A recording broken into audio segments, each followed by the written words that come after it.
할렐루야, 반갑습니다. 설교 외전입니다. 하나님 말씀 한 구절 읽고 시작하도록 하겠습니다. 열왕기 하 2장 9절 10절 말씀 11절까지 세 구절 읽어야 되겠네요. 세 구절 읽고 시작하겠습니다. 건너매 엘리야가 엘리사에게 이르되 나를 내게서 데려감을 당하기 전에 내가 내게 어떻게 할지를 구하라. 엘리사가 이르되 당신의 영감이 하시는 역사가 갑절이나 내게 있게 하소서 하는지라. 이르되 내가 어려운 일을 구하는도다. 그러나 나를 내게서 데려가시는 것을 내가 보면 그 일이 내게 이루어지려니와 그렇지 아니하면 이루어지지 아니하리라 하고 두 사람이 길을 가매 말하더니 불스레와 불말들이 두 사람을 갈라놓고 엘리야가 해오리 바람으로 하늘에 올라가더라. 아멘. 오늘 이제 설교 외전의 제목은 성령이 하시는 역사와 엘리야입니다. 바로 이제 열왕기하 2장 9절 말씀 중심으로 9절 말씀을 하는 건데요. 당신의 성령이 하시는 역사가 갑절이나 있게 하옵소서. 이 말씀을 바탕으로 해서 제목을 잡아왔습니다. 성령이 하시는 역사, 여기서 특별히 엘리야의 성령이라고 이 열왕기 하에서는 이렇게 표현하고 있거든요. 당신의 성령이라고 표현하고 있는데 여기서 엘리야의 성령이라고 초점 두지 아니하고 일반 성도들의 성령이라고 하는 개념으로 좀 적용하고 싶었습니다. 그리고 엘리야의 경우를 통해서 한번 우리가 좀 적용해 보자, 그런 생각에서 제목을 엘리야의 성령이 하시는 역사 이렇게 안 하고 또 성령이 하시는 역사와 참고해 볼 만한 엘리야, 이런 차원에서 제목을 이렇게 붙인 겁니다. 이렇게 생각하시면서 오늘 이 말씀을 전제로 생각해보고 나눴으면 합니다. 할렐루야. 먼저 본문 말씀에 갑절의 영감을 원했다고 엘리사가 그렇게 말했는데, 갑절이란 건 두 배를 뜻하는 거잖아요. 의미가 있었을까요? 네. 그렇죠. 이 당신의 성령이 하시는 역사가 갑절이나 내게 있게 하소서 이렇게 표현하죠. 9절에 보게 되면, 그러니까 갑절을 구하게 되는데 여기에는 크게 이게 세 가지 측면을 고려해 볼 수 있을 것 같습니다. 갑절이라고 엘리사가 이렇게 말할 때는 먼저는 엘리사 자신의 겸손함을 나타낸다고 합니다. 많은 분들이 이렇게 해석을 하거든요. 다시 말해서 엘리사는 자기가 너무 엘리야보다 부족하기 때문에 자기 자신이 너무 엘리야보다는 막 능력도 부족하고 또 여러 가지 면에서 정말 그 약점을 가지고 있다고 생각하는 거죠. 그러다 보니까 그걸 극복하려면 어떻게 되겠습니까? 갑절이나 부족하다고 생각하는 것 같아요. 엘리사가 엘리야보다. 나는 갑절이나 당신보다 진짜 당신의 신들매도 감당치 못하겠습니다. 막 이런 정도의 부족한 것이 아닌가. 마치 이제 침례 요한이 예수님과 관계에서 그렇게 말하거든요. 나는 그분의 신들매도 감당하지 못한다고 이렇게 표현하지 않습니까? 이렇게 하듯이 이제 엘리사는 엘리야의 신들매도 감당치 못할 만큼 부족한 존재다라고 하는 측면에서 갑절, 나는 그래서 정말 당신의 영감 조금이 아닙니다. 조금만 있으면 됩니다. 이게 아니라 갑절의 영감이라도 필요합니다. 막 그만큼 영감이, 난 그만큼 당신보다 더 갑절로 부족한 사람입니다. 라고 이렇게 이제 자신의 속내, 내적인 면들을 이렇게 드러난 것이 아니냐라고 많은 분들이 이제 그렇게 해석을 합니다. 저도 그건 동감이에요. 근데 또 한 가지는 거기서 끝나지 않고 또 한 가지는 그 시대가, 엘리야의 시대가 또 엘리야, 그 자기 선생이었던 엘리야의 시대보다 더 이제 엘리사의 시대가 훨씬 더 악한 세대거든요. 악한 세대이기 때문에 더 많은 능력이 필요하고 더 많은 영감이 필요하고 더 많은 성령이 하시는 역사가 필요하다라고 이렇게 우리가 볼 수 있는 거죠. 외적인 면에서는, 환경적인 면이나 그런 상황적인 면에서는 이처럼 이제 엘리사 자기 선대의 세대보다 지금 우리가 다하고 있는 세대가 훨씬 더 악하고 어렵고 힘든 세대를 맞이하고 있다는 겁니다. 그것이 아무리 좋아도 마찬가지입니다. 성경은 날이 갈수록 더 악해진다고 했습니다. 시간이 지날수록 종말이 가까울수록 더 악한 자들이 발악을 한다고 했거든요. 그렇기 때문에 이는 그 엘리야의 시대보다 엘리사의 시대가 더 악하기 때문에 더 많은 능력, 더 많은 영감, 더 많은 역사가 필요하기 때문에 그렇게 구했던 것이 아닌가 이렇게 보여줄 수 있는 거죠. 외적인 측면에서는 그게 바람직한 것 같습니다.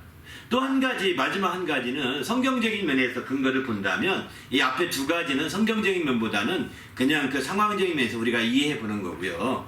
성경적인 면에서 갑절이라고 하는 것은요, 후계자일 때 갑절을 주거든요. 후계자일 때.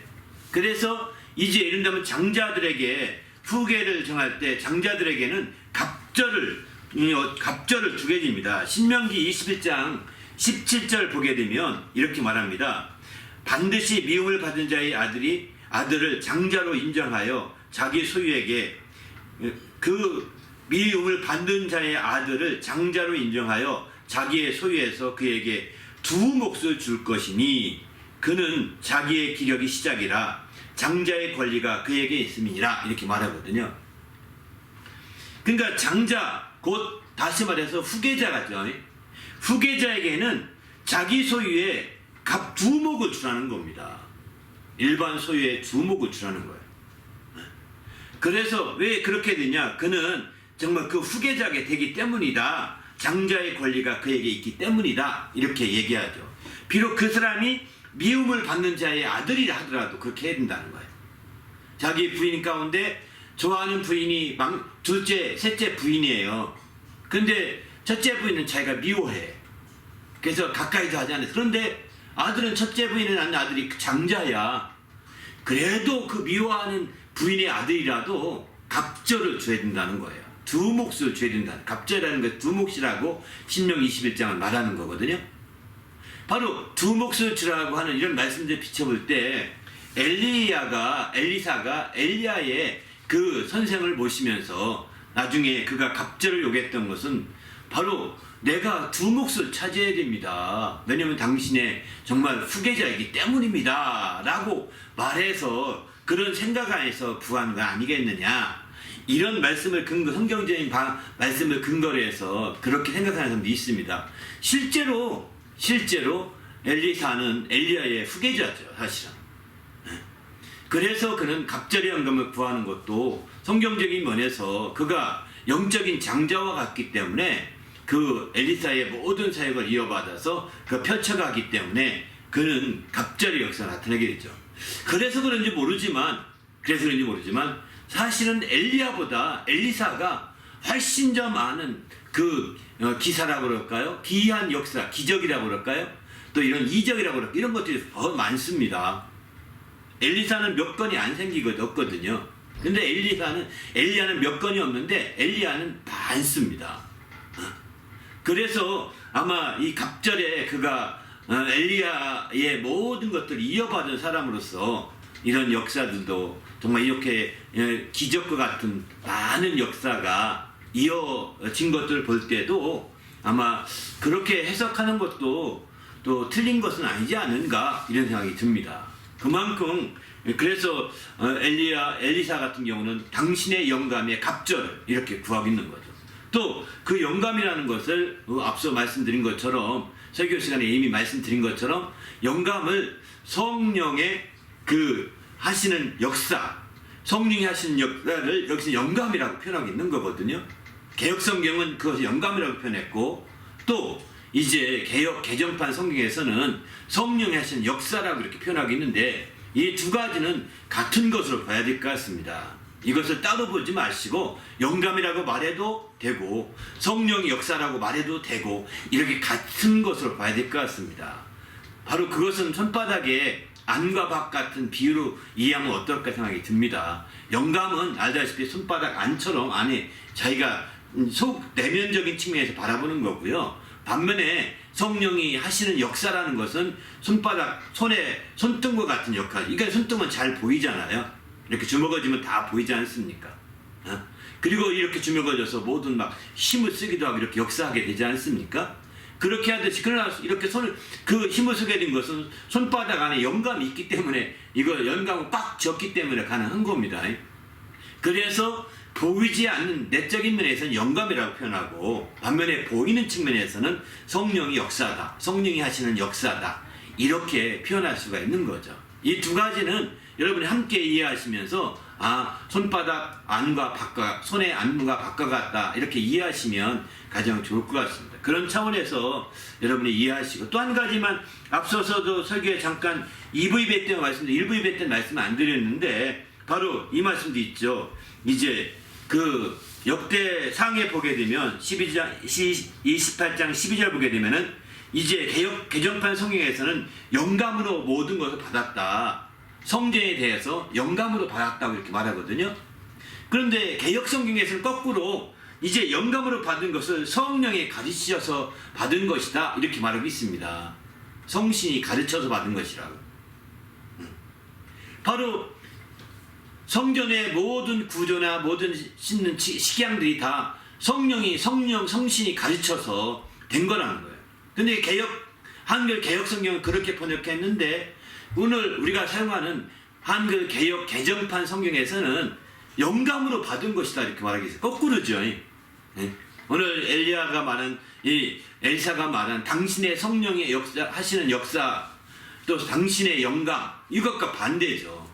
바로 성령이 하시는 역사를 개정판에서는 이렇게 개정에서는 이렇게 했는데 반면에 개역 성경에서는 영감이라고 표현을 쓰니까요. 이런 두 가지 성경을 비춰볼 때 바로 영감과 성령이 하시는 역사는 같은 것으로 보시면 좋을 것 같습니다. 영감에 대한 해석은 여러 가지로 할 수 있겠지만 여기서는 성령의 역사가 영감 안에 속한 것이다 라고 이렇게 보셔야 된다는 겁니다. 영감을 통해서 성령의 역사가 펼쳐진다 이렇게 봐야 됩니다.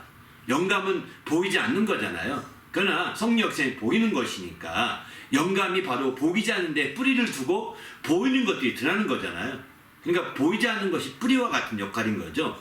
바로 영감이 뿌리와 같은 역할이고 성령의 역사는 그 뿌리에서 나타난 줄기나 가지 같은 열매 같은 역사라고 볼 수가 있는 거죠. 그것을 그런 차원에서 이 오늘 본문 열왕기하 2장 8절 말씀 또 역대상 28장 12절 말씀 이 두 구절 말씀을 통해서 서로가 어떤 때는 성령을 영감으로 했고 어떤 때는 영감을 성령으로 서로가 이렇게 바꿔서 번역했는데 한글 개정판 성경과 개역 성경과 개역 개정판 성경이 다르게 번역했는데 같이 보시면 좋겠다 생각합니다. 그런 차원에서 이것을 전제로 한다면 바로 그런 영감을 갑절로 얻는 데는 세 가지라고 말씀드렸죠. 바로 이런 성령의 역사가 나타나게 되려 갑절로 나타나게 되려고 한다면 세 가지로 이해하면 좋겠다. 먼저는 자기 자신의 겸손한 내적인 겸손을 나타낸다는 겁니다. 두 번째는 외적인 면에서는 더 악한 세대이기 때문에 갑절의 영감과 갑절의 성령의 역사가 요구되는 시대라는 거죠. 시대적인 간절함인 거죠. 그만큼. 또 셋째는 성경에 바로 엘리사가 엘리야의 후계자이기 때문에 갑절의 그 역사 장자의 권리로서 갑절의 두 몫을 요구했던 것이 아니겠는가. 그래서 그런지 몰라도 엘리사는 엘리야보다 더 많은 이적을 행하고 능력을 행하고 또 기적적인 기이한 역사들을 많이 행했던 것을 성경을 통해 볼 수 있습니다. 그런 차원에서 우리가 이해한다면 좋겠다 생각이 듭니다. 네. 그러면 궁금하게 드는 게 특별한 사람에게만 영감이 주어지나요? 아닙니다. 이 특별한 사람에게만 한 것이 아닙니다. 우리는 구약에서 보게 되면 특별한 사람에게 주어지는 것 같이 보겠지만 신약과 이걸 전체 연결시켜 보게 되면 특별한 것만 특별한 사람에게만 아니라 이와 같이 이제 믿음을 가진 자라고 한다면 누구나가 가능한 거죠. 엘리사가 그러지 않습니까? 엘리야 하나님이 어디 있습니까? 나의 하나님은 아니십니까? 라고 이렇게 자신에게 적용하거든요. 엘리야 하나님이 따로 있는 게 아니다. 그분이 나의 하나님이시다. 라고 그는 고백하는 거거든요. 엘리야 하나님이 어디 있느냐? 엘리야 하나님 부정하는 표현이 아닙니다. 엘리야 하나님을 부정하는 표현이 아니라 바로 엘리야의 그 하나님이 곧 나의 하나님이시다. 그렇기 때문에 나에게도 동일한 역사가 나타나야 당연하지 않겠습니까? 하면서 이제 그 자기가 가지고 온 엘리야의 겉옷을 가지고 물을 치니까 물이 쫙 갈라지면서 건너갈 길이 열리지 않습니까? 이렇게 되듯이 이제 엘리사는 그걸 알았던 거죠. 이거 마찬가지입니다. 지금도 우리가 마찬가지죠. 엘리야 하나님이 어디 있느냐라고 우리 찬송도 요즘에 많이 있는데, 그런 찬송도 있는데, 바로 오늘날 우리 하나님은 아니십니까? 그분이 우리가 그 영감만 있다면, 우리가 그런 성령의 역사하심, 성령이 하시는 역사가 우리에게만 갑절의 역사가 나타날 수만 있다면 당연한 거죠. 우리도 가능하지 않겠습니까? 그런 의미에서 이제 사도행전에 보면 이런 말씀을 합니다. 사도행전에서 사도 베드로가 말하기를, 이제 너희가 각각 회개하여 죄사함을 받으면, 그리고 침례를 받으라. 그럼 성령을 선물로 받게 된다. 이렇게 말하면서 38절에 39절에 보게 되면 이렇게 말하죠. 이 약속은, 성령을 선물로 주신다고 하는 약속은 너와 너희 자녀와 모든 먼데 사람에게 한 것인데, 곧 어떤 먼데 사람이냐? 주 우리 하나님이 얼마든지 부르시는 자들에게 하신 것이라. 이렇게 말합니다. 먼데 사람, 너와 너희 자녀뿐만 아니라 먼데 사람에는 주 우리 하나님이 얼마든지 부르시는 부르시는 자들에게 하신 거, 약속하신 거라는 거죠. 이건 마찬가지입니다. 바로 성령을 선물로 주시는 것만이 아니라 이와 같이 이제 영감을 얻는, 갑절의 영감을 얻는 것도, 갑절의 성령의 역사를 우리가 누리고자 하는 것도 바로 동일한 약속인 거죠. 그냥 이건 엘리사 같은 특별한 사람에게만 준 것이 아니고, 또 이것은 어떤 그 안에 그 특별한 사람에게만 준 것이 아니라 믿음을 가진 자들이라고 한다면, 이렇게 성령에 의해서 확고한 믿음을 발휘하고 가진 자라고 한다면 얼마든지 할 수 있는 걸 저는 확신합니다. 바로 신약에 와서는 더 말할 것도 없는 거죠. 구약시대의 역사가 신약에 와서는, 구약시대는 아마 엘리사 같은 사람이 그 뒤에 나타나지 않은 거 본다면 특별한 것처럼 보여질 수 있습니다. 그러나 신약에 와서 이것은 특별한 것을 볼 수가 없다는 거죠. 왜냐하면 예수 그리스도를 부르는 모든 자들에게 약속하신 것이라고 했기 때문입니다.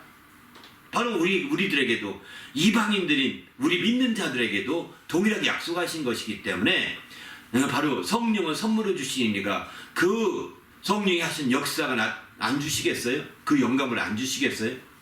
그래서 저는 이게 특별한 것이 아니라고 생각합니다. 물론 신학적으로는 특별한 것이다 라고 말하는 신학자가 많습니다. 전반적인 펜티코스탈 교회가 아니고서는 대부분의 교회에서는 이건 특별한 것이다, 은사 특별한 것이다, 이렇게 말합니다. 특별한 것이라, 특별한 사람에게만 주시고 특별한 시대에만 한 것이고 특별할 때만 된 거다 라는 식으로 말하거든요. 그러나 그렇게만 보시면 성경 전체를 다 못 본 거라고 저는 생각합니다.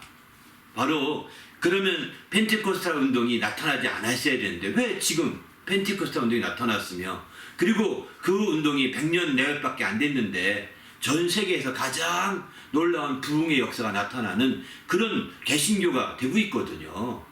이런 측면에서 볼 때 이 오늘날 21세기에 나타난 이런 현상들을 우리는 그런 신학적인 몇 가지 교리 때문에, 신학적인 몇 가지 그 학설 때문에 부정할 수 없다고 생각합니다. 성경에 있는 말씀 그대로 오늘 21세기에도 20세기 초반에 있었던 성령의 역사가, 왜냐하면 펜테코스탈 운동이 20세기 초반에 일어났거든요. 중반, 그때 초반. 미국에서도 또 한국에서도 초반에 일어난, 놀랍게도 그 시대에 일어났거든요. 1905년 전후로 일어난 그런 그 성령 운동이었거든요. 그 운동이 오늘날 교회 20세기 후반의 교회 부흥에 크게 기여하게 되는 거죠. 물론 저도 오늘날 마지막 20세기 말에 나타난 신사도 운동에 대해서는 저도 부정적입니다. 그것은 좀 약간 다른 것 같습니다. 그 부분에 대해서는 저도 부정적으로 보는 견해는 있지만, 그러나 기본적으로 성령을 선물로 주신다고 하신 하나님의 약속, 또 아버지께 약속받은 걸 기다리라 하신 그 모든 말씀들은 21세기 와서도 여전히 유효하게 주님이 약속하신 것이라고 보고, 그 약속에 대한 믿음을 놓치지 말아야 되겠다, 그리고 더 확신을 가져야 되겠다는 생각이 듭니다. 그리고 나간다면 우리도 갑절의 영광, 갑절의 성령의 역사를 우리가 정말 누리면서 더 정말 큰 주의 뜻을 이루어갈 수 있는 것이죠. 주님의 놀라운 역사를 이루는 귀한 성도가 될 수 있는 거죠. 이번에 설교하시면서 꼭 강조하시고 싶으신 부분 있으신가요? 예, 많이 있었죠. 이거 다시 언급한다면 네. 다른 것보다는 이제 어떻게 하면 그러면 성령의 역사하심을 우리가 볼 수가 있고 누릴 수가 있느냐, 어떻게 보면 갑절의 영감을 누릴 수가 있느냐, 이거죠.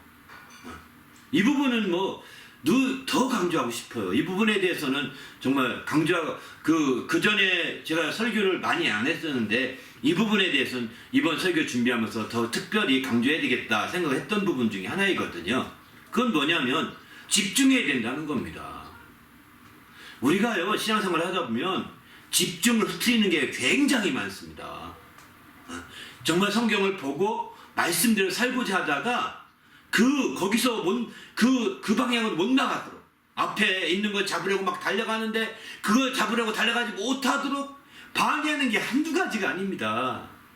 롯의 아내가 알다시피 이제 천사들이 구원해서 이제 소아성으로 피신하게 그 롯과 롯의 아내와 그 딸들을 다 데리고 가지 않습니까? 근데 롯의 아내만 이제 그 소아성으로 피신하지 못하고 저 뒤를 돌아보다가 굳어져서 소금기둥이 됐다고 그랬습니다. 왜 그런 일이 있을까요? 이게 바로 환경과 상황이 그 뒷다리 잡는 거예요.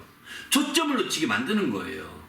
소아성을 향하는 그 초점, 소아성을 향하는 그 열심을 놓치게 하는 거예요. 우리가 신앙생활을 하면서 물어보십시오.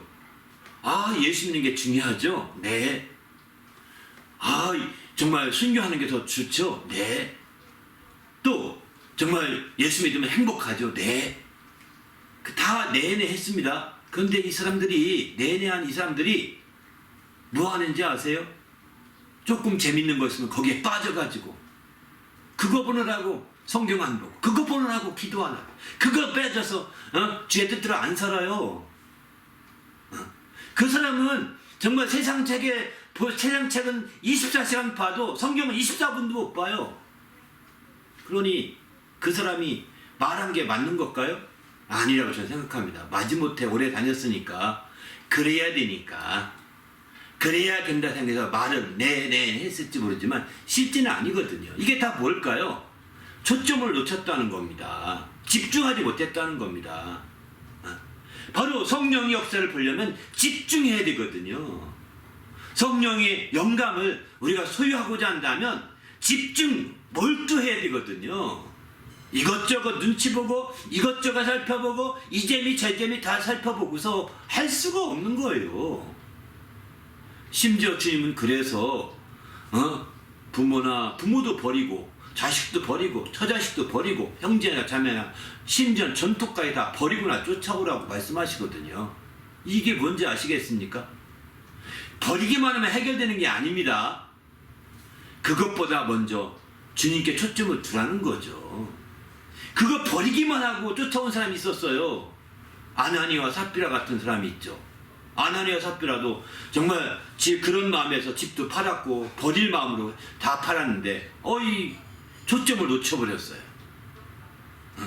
초점을 놓치니까 어떻게 됩니까? 판 거 일부분을 감춰놓고 이게 다냐? 라고 물을 때 다가 아닙니다. 일부분 남겨놨습니다. 생활할 거 남겨놓고 나머지 갖고 왔습니다. 이렇게 정직하게 말하면 되거든요. 그러면 아마 저주받지 않았을 것입니다. 근데 다 합니다. 아니 하나님 앞에서, 하나님이 보시는 앞에서 다냐고 그러는데 하나님 앞에서 거짓말하는 거 되는 거죠. 그러니까 너는 문지방을 넘지 못하고 죽게 될 거라고 말하지 않습니까? 초점을 놓친 거예요. 이 사람도. 남들이 집을 파니까 헌신적인 사람들이 집을 막 팔아서 내놓고 함께 성도들끼리 소유하고 공유하고 함께 먹고 나누고 하니까 자기도 집이 있어서 재물이 많아서 팔아야 될 수밖에 없겠다 생각이 들었고 파는 데까지는 성공했던 사람이에요. 믿음으로. 그런데 이제 아마 누가 꼬셨는지 모르지만 그때부터 초점을 늘려야 돼. 팔고 나서 보니까 그러면 우리는 뭐 먹고 살지? 우리가 함께 나누는 건 좋지만 이후엔 누가 책임져 주지? 사도 베드로가 책임져 줄까? 그 보장이 난 보장받지 못하는데 이렇게 생각하면서 이제 자기 살궁리 찾다 보니까 모르겠다 일단 반은 남겨놓자. 반인지 30%인지 모릅니다. 또 90%인지도 모릅니다. 어쨌든 얼마큼 남겨놓고 이제 갖다 놓고서 이게 다 알아보는 거예요. 정직해야 합니다. 하나님 정직하고 정직한 자를 새롭게 한다고 했어요. 하나님 나는 부족합니다. 못합니다. 저는 사실은 이제 제가 십자가를 지라는 말씀을 가장 싫어했거든요. 십자가를 지라. 왜? 십자가를 지라고 하는 말이 이게 마치 목사가 되라 이런 말씀을 받아들였어요. 왜? 십자가를 지면 다 버리고 내 십자가를 지라 이렇게 나오잖아요. 그러니까 이건 목사가 돼야 되는 거구나 혼자 저는 생각했고, 그래서 십자가를 지라고 하는 것은 목사가 되는 말로 받아들여 이해했기 때문에 저는 목사가 못 됩니다. 저는 십자가 질 능력도 없고요. 질 수가 없습니다. 그래서 이런 말은 나에게 해당되는 말씀이 아니지. 당연히 아니지. 하고서 고개 저저 흔들면 이건 또 누군가 받을 말씀이 있을 거야. 이건 나에게 주신 말씀이 아닐 거야. 하고 자꾸 이제 옆으로 제껴놨죠. 제껴놨는데 어느 날 이제 리더들끼리 훈련을 하고 리더들끼리 조장훈련 리더 수련회를 갔는데 거기 가서 기도가 꽉 막힌 거예요. 저도 리더여서 막 거기서 영적 무장하려고 기도해야 되는데 기도가 안 나오는 겁니다. 기도하는데. 그래서 왜 안 나오지 하고서 기도가 안 되니까 같은 기도물에서 기도가 안 되니까 앉아있기 너무 미안하고 무료하더라고요. 그래서 밖에 나와서 이제 수련 십자수 수양관이었는데 십자수 수양관 그 뒤쪽에 이제 작은 한 3m 된 폭포가 있어요. 그 폭포 밑에 가서 이렇게 앉았습니다. 불소리 때문에 아무 소리도 안 들립니다. 거기서 조금씩 기도하는데 또 십자가라는 말이 또 생각이 났습니다. 그때 그러니까 또 기도를 하다가 십자가라는 말씀이 생각나니까 또 기도가 꽉 막히더라고요. 그래가지고 이거 참 안 되는데 하고 있다가 안 되겠다 생각 들어서 이렇게 해야 되겠다 마음을 먹었어요. 주님, 그리고 주님께 크게 외쳤습니다. 주님, 그러면 십자가 지겠습니다. 그런데요, 지금은 못 집니다. 제 능력이 없는 거 아시잖아요. 반드시 주님이 지라 하시면 지겠습니다. 근데 지금은 지기 어렵습니다. 제가 정말 이제 공부도 해야 되고 지금 이렇게 학교 가도 안 마친 상태에서 질 수도 없거니와 또 이제 어떻게 할지 아직 잘도 모르겠는데 하나님 지금 지기 어렵습니다. 그러나 질 수 있게 해주십시오. 질 수 있는 능력을 주십시오. 그러면 반드시 지겠습니다. 막 이렇게 했더니 확 기도가 풀리더라고요. 초점을 안 놓친 거죠. 그죠?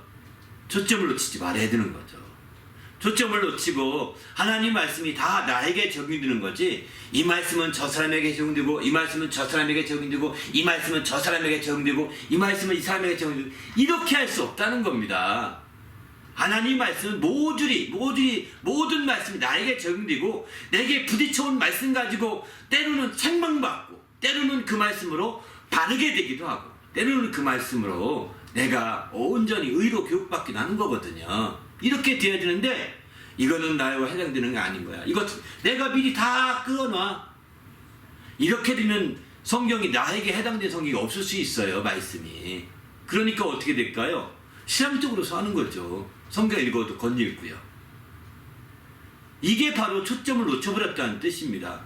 그런 당신은 만약에 그렇게 계속 산다면 당신은 영감을 얻지 못할 것입니다. 초점을 놓쳐버리기 때문에, 집중하지 못하기 때문에. 당신은 성령이 하신 역사가 당신에게 놀랍게 나타나지 않을 것입니다. 왜? 집중하지 못했고 몰두하지 못했고 초점을 놓쳤기 때문입니다. 당신을 향하신 그 말씀을 당신이 스스로 저버렸기 때문입니다. 우리는 주님 안에서 어찌하든 간에 이렇게 성경 말씀을 통해서 중심을 잡고 초점을 분명히 세우시길 바랍니다. 할렐루야. 집중하셔야 됩니다. 제가 설교 시간 안 했던 다양한 예화들을 들었는데요. 바로 이렇게 엘리사도 마찬가지죠. 바로 심히 어렵다고 했어요. 내가 갑절의 영감을 구하는데, 갑절이 성령의 역사를 구하는데 너 참 어려운 일을 구하는구나. 엘리사가 이 정도 말했으면 굉장히 어려운 일이에요. 근데 그런 말은 쉽게 느껴집니다. 내가 바로 이제 승천할 텐데 승천하는 것을 잘 보게 되면 내가 그런 일이 이루어질 수 있다. 그러나 그것을 내가 유심히 보지 못하게 되면 그렇게 안 된다라고 딱 잘라서 말씀하자는 10절이에요. 그 말씀을 여러분 유심히 보게 되면 힘이 없단 말이 더 맞는 얘기예요. 그냥 주님이 순순하게 어느 날 갑자기 지나가다 아무 일도 없이 딱 이제 불말과 불병과가 와서 주님 타시오 하고 가서 타가지고 쓱 올라갔더라면 아마 쉬웠을지도 모릅니다. 그렇지 않습니다. 불말이나 불병거가 나타났을 때 그게 어쩌면 믿음이 없는 사람에게는 그 신기함에 빠져서 중심을 놓쳐버릴 수가 있다는 겁니다. 왜? 상상하지 못할 일이 지금 벌어지고 있는 거거든요. 상상만 해보십시오. 불말, 불병거 이게 볼 수가 없는 거예요. 근데 엘리사는 그걸 보았거든요. 엘리사는 그걸 보았거든요. 나중에 엘리사는 아람 군대가 이제 사마리아를 이제 쳐들어왔을 때 그때도 이제 하나님의 그 수레들 말이 막 역사하고 있는 걸 봤습니다. 그때도. 그러니까 그런 눈이 열렸던 거죠. 그런 신앙이 있어서 그런 것들 신뢰하는 것들 보시는 눈이 생겼던 거죠. 그리고 거기에 놀라지 않고 여전히 엘리사의 승천에 초점 두고 집중해 봤던 거죠. 여전히 거기에 집중하셨던 겁니다. 그렇게 집중하게 되고 더 나가서는 이제 그것을 끝나지 않죠. 회오리 바람이 불어서 막 떠내려갈 것 같이 막 데려갈 것 같이 되지 않습니까? 태풍이 불어서 날아가는 사람도 있지 않습니까? 회오리 바람에 막 떠서 막 공중으로 날아가는 사람 지금도 날아가지 않아요. 이런 사람들이 있는데 그런 것처럼 지금 갑자기 나타난 이 회오리 바람이 마치 엘리야를 막 낚아채듯이 채서 올라가는 거예요. 자기는 옆에도 막 그냥 바람에 막 정신 못 차린 상황이 되는 거죠. 그럼에도 불구하고 엘리사는 엘리야의 그런 승천하는 그 데려가는 과정을 계속 주시하는 겁니다. 집중했던 겁니다. 몰두했던 겁니다. 그렇게 계속해서 엘리사가 보이지 않을 때까지 집중했을 때 그에게 마지막으로 보았던 것은 엘리사로부터 떨어지는 옷가지를 보았던 거죠. 그 옷도 그냥 그 밑에 떨어졌겠어요? 바람이 막 휘둘렸으니 바람이 해서 멀리 떨어졌겠죠. 떨어져서 날아가서 떨어지지 않았겠습니까? 근데 집중해서 보다 보니까 뭔가 엘리사가 뭔가 하나 떨어뜨린 게 있는가 더 집중해서 보다 보니까 엘리사는 안 보이면서 옷가지만 하나 떨어지는 걸 보았고 아 저것이 그분의 유품이다. 내가 그거라도 소중히 여겨야 되겠다고 그걸 잡은 거죠. 끝까지 본 겁니다. 끝까지 본 결과가 엘리사의 겉옷을 잡을 수 있었던 거죠. 만약에 끝까지 안 봤으면 그 겉옷이 날아가서 어느 골짜기에 박혔는지 모를 것입니다. 그러나 끝까지 그 봄으로 어느 골짜기에 박힌 것이 아니라 어디에 있던지 정확히 알 수 있어서 그걸 가지고 올 수 있었던 거죠. 그래서 그는 자기가 끝까지 봤고 끝까지 했기 때문에 주저하지 않고 강문 앞에 와서 그 옷을 치면서 말하는 거예요. 엘리야 하나님이 어디 있습니까? 내 하나님은 아닙니까? 내 하나님 되십니다. 탁 친 거예요. 왜? 내가 하나님이 나를 데려가는 걸 내가 보게 되면 내가 그 구했던 어려운 일이지만 그것을 이루어지라고 하셨거든요. 그래서 그는 확신을 가지고 친 거예요. 확신이 엘리야의 하나님이 어디 있느냐라는 표현은 그것은요 부정적인 표현이 아니라 확신이에요. 내 하나님도 되십니다. 그분이. 이런 긍정적인 표현입니다. 사실은. 그런 차원에서 본다면 얼마나 이 집중하는 것이 중요한지 이거를 우리가 알 필요가 있는 거죠. 집중하고 성령의 역사를 나타나기 원하고 또 이제 영감을 얻기 원한다면 집중하셔야 됩니다. 그것이 손에 잡힐 때까지 그것이 보일 때까지 집중하셔야 됩니다. 바로 그 예루살렘에서 성령을 기다리라 할 때도 그들이 그 중간에 그 가룟유다 대신해서 이제 사도 한 명 12번째 사도 다시 뽑는 것은 있었지만 그 집중을 놓치지 않잖아요. 계속 집중해서 기도하게 되니까 결국 그들이 열흘 만에 성령을 선물로 받게 되지 않습니까? 집중해서 기도하는 것입니다. 우리도 놓치지 말고 집중하시길 바랍니다. 할렐루야. 멍하게 집중하는 것이 아니라 집중하면서 기도하는 거예요. 여기도 회오리 바람이 부니까 이렇게 말하잖아요. 아버지 하면서 막 부르짖잖아요. 아버지 아버지 하면서 막 어찌 된 것이라고 하면서 그래 놓치지 않으려고 머무르치는 거예요. 여기 정말 12절 보면 엘리사가 보고 소리 지르되 내 아버지여 내 아버지여 이스라엘의 병거와 그 마병이여 하더니 막 부르짖는 거예요.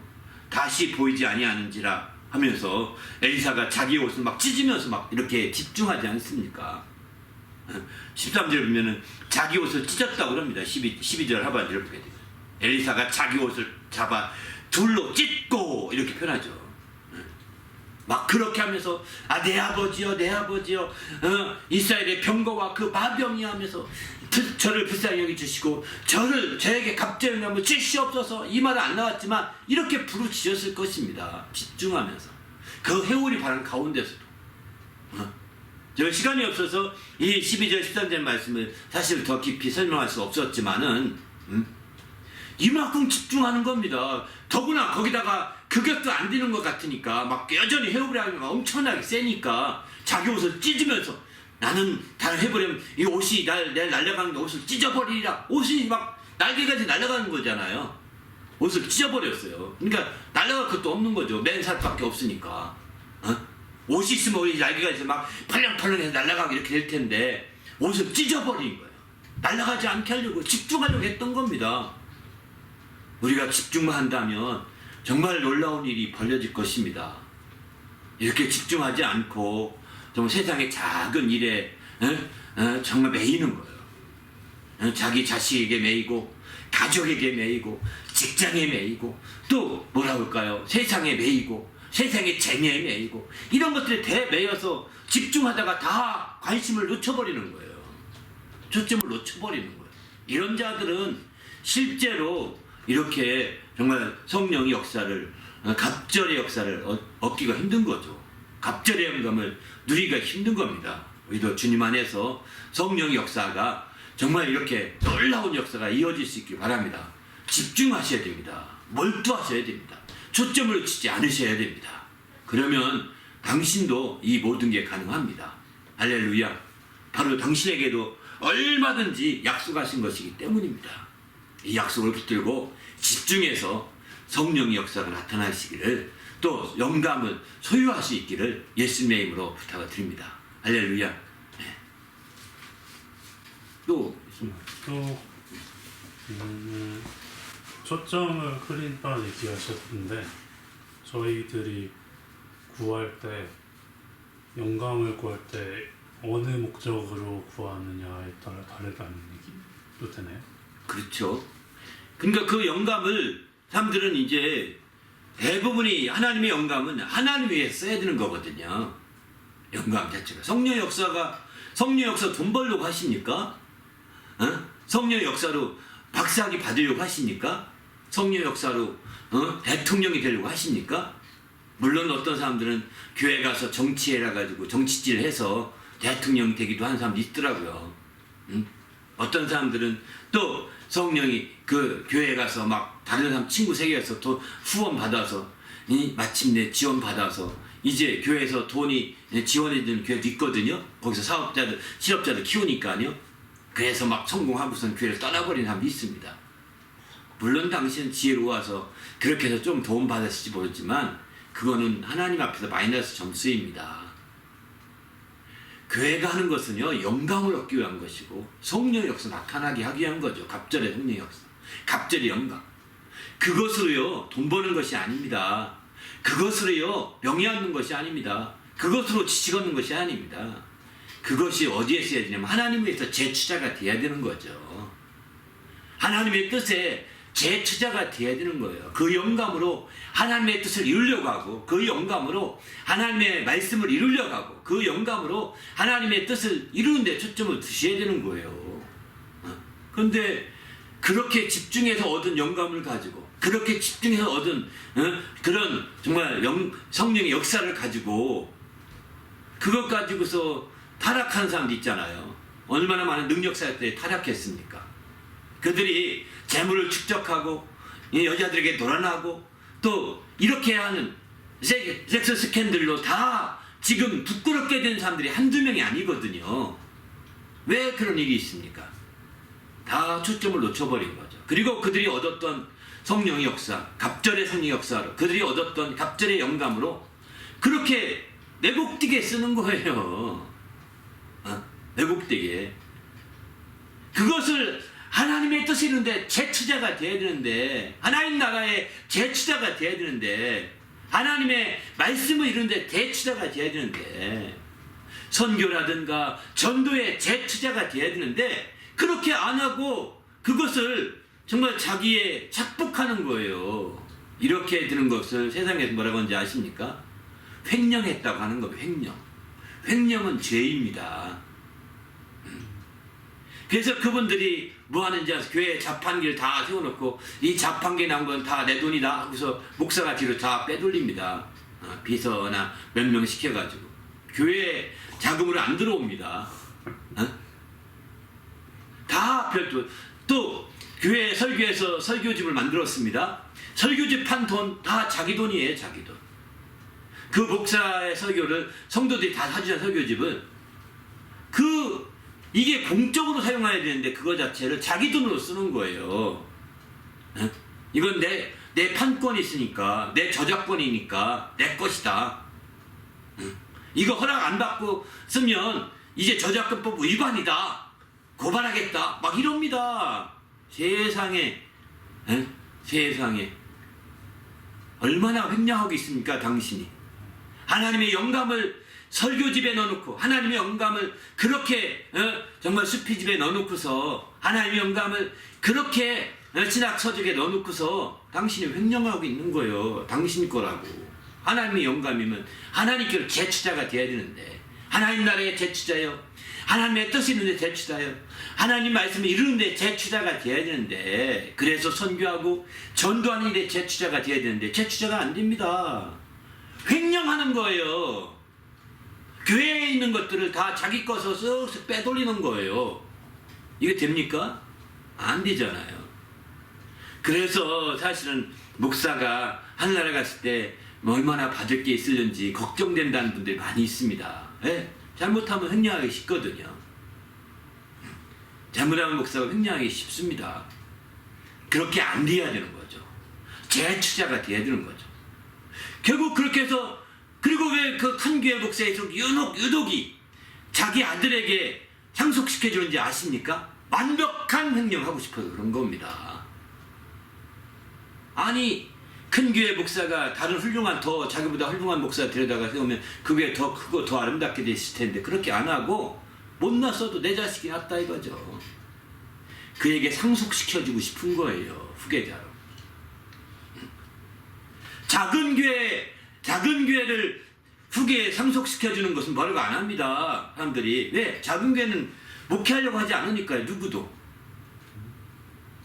목회하려고 하지 않으니까. 고생하고 싶지 않으니까. 오히려 그 아들이 작은 교회를 맡아서 상속해서 목회하면 오히려 존중받습니다.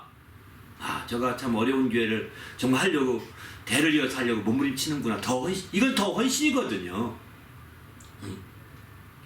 그런데 이제 큰 교회, 작은 교회 상속됐다고 뭐라고 하는 사람 아무도 없습니다.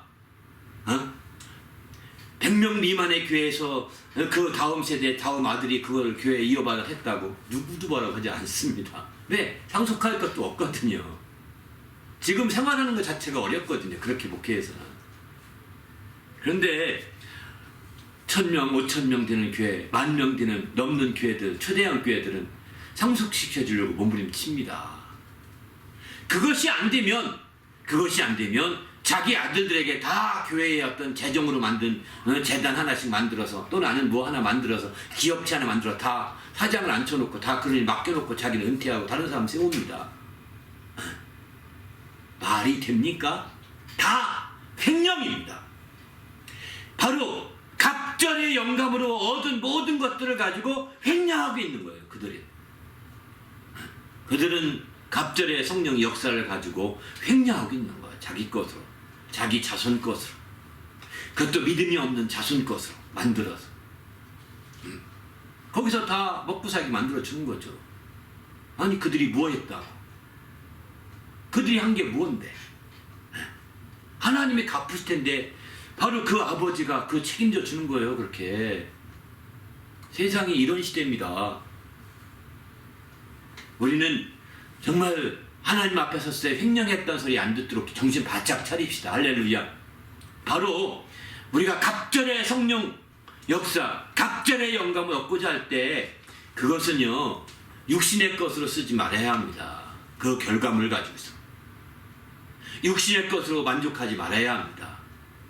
그저 덤으로 산다는 차원에서 끝나버려야지, 그것을 육신의 것으로 여러분이 더 적극적으로 돌려서 사용한다면 당신도 횡령의 반열에 서게 될 겁니다. 원날이 못 뛰어서 그것을 가지고 영감을 얻어서 나온 모든 베네핏이 있다면 그 베네핏을 가지고 또 갑절의 영감, 갑절의 성령 역사로 말미암아 얻은 모든 베네핏을 가지고 재투자하십시오. 하나님 나라에 재투자하십시오. 하나님 뜻에 재투자하십시오. 하나님의 복음에 재투자하십시오. 하나님의 말씀에 재투자하십시오. 헌신하는데 재투자하십시오. 전도와 선교에 재투자하십시오. 당신은 그분 앞에 섰을 때 잘했다 칭찬받을 것입니다. 바로 우리가 그저 형식적인 것이 아니라 실제로 이게 너무 중요하다는 거예요. 우리가 믿음으로 생활하면서 정말 하나님 말씀을 대하면서 많은 사람들이 그렇게 정말 횡령하는 거 보면서 너무 안타까워요. 저는 뭐 그들에게 정죄할 능력이 없습니다. 정죄할 권한도 없습니다. 저는 단지 제가 그렇게 이해하는 것 뿐입니다. 그리고 저는 횡령하지 말아야 되겠다고 생각하면서 살고 있는 거죠. 횡령하지 말. 저는 지금 저도 자동차도 교회에서 교회 이름으로 산 차거든요. 그러다 보니까 가능한 아니면 성도를 채우려고 몸부림치는 거예요. 성도를 채우려고. 저도 힘들어요, 사실은. 하지만 성도 태우는데 최우선을 하고 성도 태우는데 어쨌든 더 해야 되겠다. 막 이렇게 생각하는 거죠. 우리는 주님 앞에 횡령이라는 말 안 듣기 위해서 몸부림치는 겁니다. 만약에 힘들어서 못한다고 해놓고 가족 위해서만 쓴다면 또 하나의 작은 횡령에 불과하겠죠. 물론 그 정도는 받을 만한 권한도 있습니다. 저도 권한이 있지만 왜? 교회에서 정식으로 사례받지 않으니까 이렇게 받을 만한 권한이 있지만 그러나 가능한 횡령이 안 되게 하려고 몸부림치는 거죠. 그것은 바로 헌신밖에 없는 거예요. 더 헌신하는 겁니다. 주의 뜻대로 헌신하시고 정말 그렇게 해서 쓰여질 때 당신의 갑절의 그 영감이, 당신의 갑절의 성령의 역사가 더 놀라운 역사로 나타날 수 있을 거라고 확신합니다. 할렐루야. 이해되시나요? 예. 이번에 설교 준비하시면서 새롭게 알게 된 것이 있으신가요? 예, 뭐 조금 전에 말씀드린 그와 같은 부분은 많이 좀 새롭게 많이 느꼈던 것 같아요. 정말 몰두해야 된다, 집중해야 된다는 걸 새롭게 해야 되고 또 한 가지 더 있는데 그것은 이제 바로 그 나중에 이제 엘리사가 그렇게 해서 마침내 겉옷을 가지고 요단강을 건너오잖아요. 건너왔을 때 그의 제아들이 와서 막 쫓아와서 말합니다. 아이 선생님, 당신의 선생님이 해오리 바람에 날아가는 우리도 보았는데 그분이 어느 골짜기에 떨어졌을지 우리 모르잖아요. 우리가 그분을 찾게 해달라고 당신이가 찾아야 되지 않습니까? 막 이렇게 막 권하는 거예요. 이렇게 간절하게 권하게 되니까 이게 이제 정말 안타깝죠. 그런 권함을 보면서 이제 심지어 엘리사가 이렇게 말합니다. 엘리사가 그들이 권하니까 열왕기하 2장 17절 보게 되면 무리가 그로 부끄러워하도록 강청했다겠어요. 당신은 당신 선생님을 너무 그렇게 귀한 선생님이신데 그렇게 막 방치해도 되는 겁니까?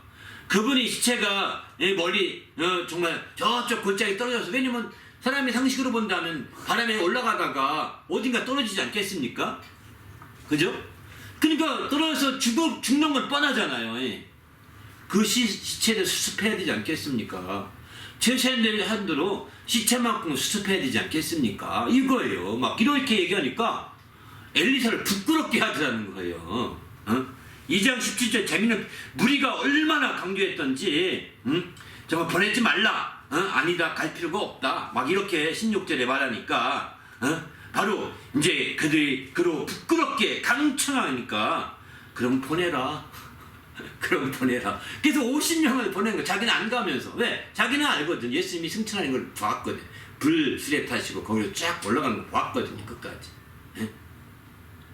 왜? 끝까지 보고 내렸을 때 이제 옷이 쓰러진 걸 봤고 그 옷을 가지고 온 거거든요. 그러니까 이제 하늘로 올라간 거 봤고 떨어지지 않은 거 봤기 때문에 아니다. 근데 그걸 못 믿어요. 왜? 이 사람들은 불수레나 불말을 못 봤거든요. 이 사람들은. 그걸 봤다면 이렇게 못하겠죠. 회오리 바람으로, 불에 보이는 회오리 바람으로 엘리야가 막 떠올려가는 것만 본 거예요. 불수레나 불말은 이게 천사들이 이제 그 불수레나 불말로 해서 이렇게 우리 올라갈 때 이렇게 하는 거죠. 천사들을 가리켜, 천사들이 한 모습이거든. 이건 영적인 눈이 열려야 되는 겁니다. 영적인 눈이 열리지 않으면 이건 볼 수가 없거든요. 그러니까 그 사람들은 보지 못했던 거예요. 그것까지는. 그러니까 막 간청하는 겁니다. 용감한 사람 50명이 있으니 청하건대 이제 그들이 가서 당신의 주인을 찾게 하소서 염려하건대 여호와의 성령이 그를 들고 가다가, 하나님의 성령이 그를 들고 가다가 어느 산에나 어느 골짜기에 던지셨을까 하나이다. 그렇잖아요. 그죠? 막 성령이 들고 가다가 던졌을지 모른다는 거예요. 왜? 무게가 나가니까. 어느 상이든 골짜기든. 그러니까 막 찾아야 된다는 거예요. 이제 그 시체라도 찾아다가 장례라도 치러야 된다는 거예요. 당신의 선생이니까. 당신은 그의 제자로서 왜 도리를 다 못하십니까? 그래도 되는 겁니까? 막 이렇게 따졌겠죠. 그러니까 자기를 부끄럽게 했다는 거예요. 부끄럽게 하는 만큼 간청했다고 이렇게 표현합니다. 사실 이렇게까지 제가 오늘 이 말씀들을 좀 시간이 있어서 많이 전하고 싶었는데 이 말씀을 못 전했어요. 많이. 조금은 일부 예배 때만 일부 조금 전하고 2부 때는 아예 이건 말씀 못 드렸던 것 같아요. 그런데 어쨌든 여기서 보게 되면 이 말씀 비춰볼 때 엘리사는 할 수 없이 보내라 합니다. 자기 너무 도덕적으로 나쁜 사람 취급하니까, 윤리적으로 나쁜 제자 취급하니까 그럼 보내봐. 그래서 갔더니 그들이 이 50명이 가서 사흘 동안 찾았지만 찾지 못하고 들어왔어요. 헛수고 한 거죠. 50명이 이제 18절에 보게 18절에 17절에 보게 되면 이제 하반절에 보면 사흘 동안 찾되 발견하지 못하고 돌아오게 됩니다. 그리고 무리 중에 그에게 돌아와서 엘리사가 그들에게 말합니다. 내가 가지 말라고 하지 아니하였더냐 이렇게 말하죠. 다시 가지마. 그분은 하늘로 승천하신 분이셔. 내가 알아. 얘기하는 겁니다. 왜 이런 일이 있을까요? 이건 굉장히 중요한 거예요. 지금 엘리사의 이런 엘리사와 엘리야의 영감의 문제를 놓고서 이 문제까지 깊이 얘기는 안 하더라고요. 많은 사람들이. 이 문제까지. 저는 이 문제를 보면서 관점의 차이가 이렇게 차이 나는구나. 엘리사의 50명의 제자와 엘리사의 제자들은 세상의 관점으로 본 거죠. 육신의 관점으로 본 겁니다. 육신적인 관점으로 보게 되면 바람에 이렇게 회오리 바람에 하늘로 휩쓸려 올라가다가 떨어지는 건 시간 문제입니다. 떨어지는 건 시간 문제예요. 그러나 이제 엘리사는 정말 회오리 바람에 타고 올라가지만 나중에는 하나님의 불수레에 갈아타거든요. 불수레에 그가 갈아타거든요. 그리고 하늘로 올라간 거예요. 회오리 바람으로 올라간 것이 아닙니다. 그걸 사람들이 모릅니다. 불새에게 타면서 그때부터는 엘리야가 보이지 않는 거죠. 왜? 그 환한 빛 가운데 들어가는 거 보이지 않게 되는 거겠죠. 그리고 엘리사가 그때 불새에 타는 순간에 호련히 변화되게 됩니다.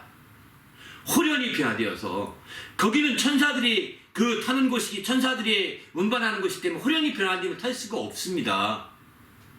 호련히 변화되면서 그의 겉옷은 입을 수가 없는 겉옷이 되는 겁니다. 호련히 변화되는 순간에 겉옷이 툭 떨어지는 거죠. 정확히 표현한다면. 이렇게 호련히 변화되는 것은 마치 휴거될 때 우리가 호련히 변화되어 공중으로 끌어올림 당하는 것과 똑같은 거예요. 그때에는 우리가 입는 옷은 이런 옷이 아닐 것입니다. 하얀 세마포옷으로, 빛나는 세마포옷으로 호련히 가려입게 되는 것, 갈아입게 되는 거죠. 엘리야도 마찬가지로 그렇게 호련히 변화되어 불병거에 타는 순간에 희고 빛나는 세마포서 호련히 가려있게 되죠. 그는 예수님 옆에 나타났을 때 그런 옷을 입지 않았습니까? 모세와 엘리야가 예수님 좌우편에 섰을 때 바로 빛나고 흰 옷을 입었다고 했어요. 그런 옷을 입었기 때문에 그는 새롭게 되는 것이죠. 바로 이렇게 돼서 주님 앞에서 그들이 새롭게 해서 마침내 올라가게 되는 거예요. 그때의 육신의 옷은요, 마침내 그 몸에 떨어지니까 바람에 의해서 툭 떨어지는 거예요. 바람에 의해서. 육신의 옷도 무게가 있는지라 더 날아가지 못하고 가까이 떨어졌던 것 같아요. 그 무게 때문에. 하물며 육신도 그대로 있다면 그 엘리사는 떨어진 건 너무 당연한 거예요. 제 아들이 그랬겠죠. 엘리사의 그 옷도 떨어졌는데 엘리사의 몸이 안 떨어지겠습니까? 이렇게 논리적으로 말했을 것입니다. 그 왜 더 무거운 게 안 떨어지겠습니까? 더 가벼운 거 떨어지는데, 중력의 법칙에 의해서. 충분히 설득력 있게 말할 수는 있지만, 논리도 있지만 알지만 세상의 관점이죠. 하나님의 관점이 아니라는 것입니다. 신앙의 관점이 아니라는 거예요. 세상의 관점으로 하나님의 역사, 성령의 역사를 생각해 보게 되고 이해하려고 하면 헛수고하게 되는 것입니다. 헛수고하는 거예요. 사흘이 아니라 이제는 30년, 3년을 헛수고를 할 겁니다. 그렇게 합리화했습니다. 그러나 하나님의 관점으로, 신앙의 관점으로 그걸 봐야 헛수고하지 않고 온전히 하나님의 역사를 이루게 되는 것이죠. 그래서 주님 안에서 이렇게 정말 신앙의 관점을 바로 세우시되, 이게 바로 영감이시야 그게 되는 거거든요. 갑절의 영감을 얻어야 신앙의 관점으로 볼 수 있는 거거든요. 갑절의 성령의 역사가 나타나야 그것이 바로 신앙의 관점으로 굳어지게 되는 거거든요. 이런 체험이 있어야. 그런 체험을 통하여 신앙의 관점으로 바라보시게 되면 우리가 하는 일, 정말 사흘이 아니라 매일매일의 일에서도 헛수고한 일이 없을 것입니다. 우리가 1시간, 4시간 하는 일들 다 보람있고 행복하고 만족하고 하는 그런 일들로 가득 찰 수 있다고 저는 확신합니다. 우리 모두도 이렇게 멋진 이런 신앙생활이 되시길 바랍니다.